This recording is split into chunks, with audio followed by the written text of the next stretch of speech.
நான் மீந்த பழைய சாதத்தில் தான் இந்த ஸ்நாக்ஸ் பண்ணியிருக்கிறேன். காலையில் வடித்த சாதம் கொஞ்சம் இருந்தது. அதை நான் என்ன பண்ணேன்னா, அது மிக்ஸி ஜாரில் அரைச்சிட்டு அதுக்கு தேவையான வெங்காயம், பச்சை மிளகா, அப்புறம் இஞ்சி, கருவேப்பிலை இதெல்லாம் சேர்த்துக்கிட்டேன். பச்சை மிளகா வந்து உங்கள் காரத்துக்கு ஏற்ற மாதிரி சேர்த்துக்கோங்க. பச்சை மிளகா வேணான்றவங்க மிளகுத்தூள் கூட சேர்த்துக்கலாம். அது அவங்கவுங்க இஷ்டம்தான்.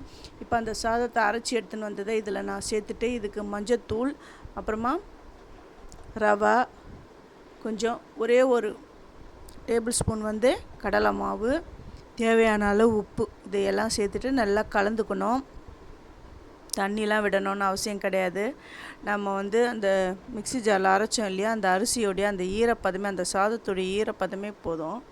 நல்லா கலந்துட்டு கடாயில் எண்ணெயை காய வச்சிடணும். காய வச்சுட்டு அதில் தட்டையாவோ இல்லை உருட்டையாவோ உங்களுக்கு எப்படி வேணுமோ அந்த ஷேப்பில் நீங்கள் போட்டு பொரித்து எடுத்துருங்க. போட்ட உடனே கரண்டி விட்டு கலந்துடாதீங்க. கொஞ்சம் பொறுத்து அப்புறமா எடுங்க. இதை பாருங்க, நல்லா கிறிஸ்பியான ஸ்நாக்ஸ் ரெடி ஆகிடுது. இதை உங்களுக்கு நான் கட் பண்ணியும் காட்டுறேன் பாருங்கள்.